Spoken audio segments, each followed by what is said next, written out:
Ma'asyiral muslimin rahimakumullah, Al-Imam Ibnul Jauzi, beliau hidup di abad ke-6 kira-kira. Dia menjelaskan tentang kondisi abad ke-6. Berapa tahun yang lalu? 800 tahun yang lalu kira.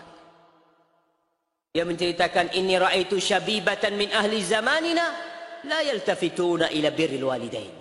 Aku melihatnya anak-anak muda sekarang nih, di zamanku, mereka tidak menoleh, tidak memperhatikan tentang birrul walidain.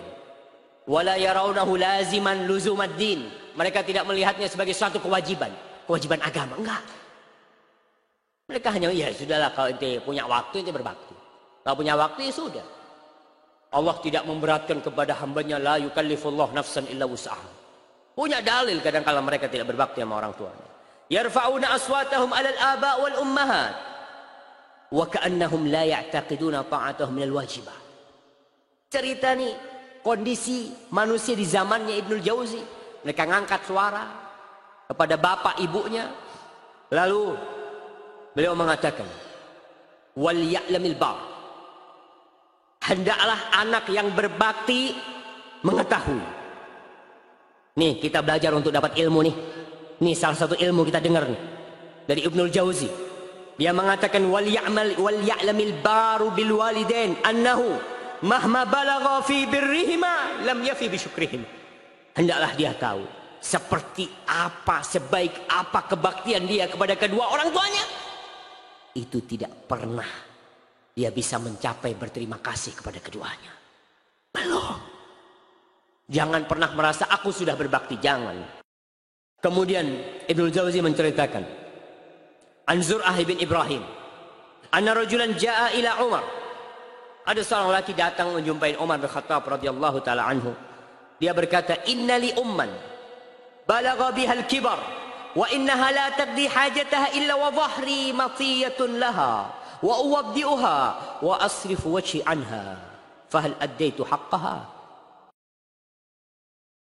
Ini orang tanya sama Umar radhiyallahu taala anhu,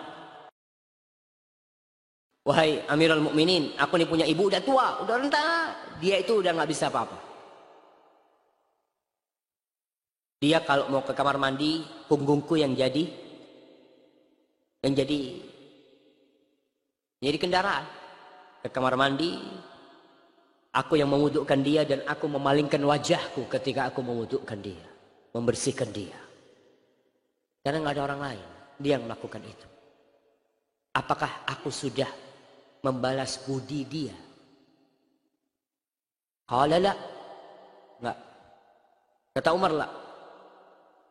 Qala alaysa qad hamaltuha ala dhahri wa habastu nafsi 'alaiha. Bukankah aku, wahai Amirul Mukminin, sudah mengangkat dia di atas punggungku dan aku menahan diriku demi dia. Enggak kemana-mana, enggak keluar kota kemana-mana, aku diam di rumah untuk dia. Apakah aku tidak membalas budi dia? Apa kata Umar? Enggak. Kenapa? Innaha kanat tasna'u dzalika bika wa hiya tatamanna baqa'ak. Ingat ibumu dulu. Ketika dia gendong engkau, ketika dia membersihkanmu, ketika itu dia mengharapkan engkau hidup. Dan engkau sekarang berbuat itu kepada ibumu. Kau ingin ibumu cepat mati. Kau ingin berlepas diri.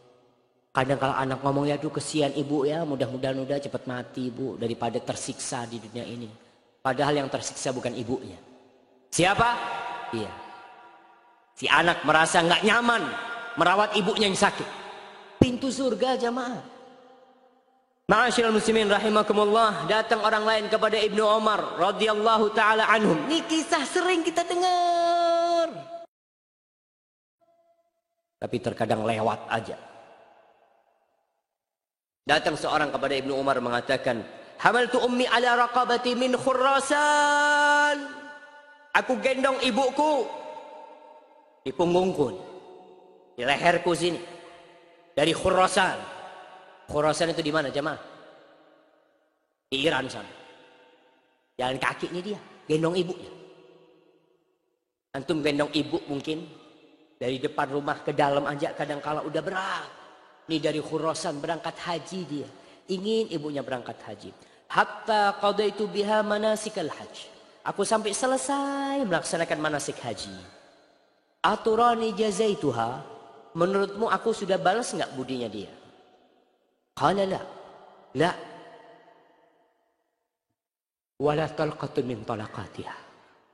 Sakit dia ketika dia menjerit untuk mengeluarkan engkau dari perutnya, satu belum kau balas. Para jamaah, Ibnu Jauzi mengatakan, hendaklah orang yang berbakti tahu diri. Sebanyak apapun kebaktian dia, sebanyak apapun duit yang diberikan kepada ibunya, bapaknya, maka dia belum membalas budi orang tuanya. Dan seorang anak, ingat, yang sudah dewasa, jangan berpikir berubah. Aku kan sudah jadi bapak, Ustaz. Aku sudah memiliki anak yang dia wajib berbakti kepadaku. Nah, kau jadi bapak buat anakmu, tapi buat ibumu kau tetap anak.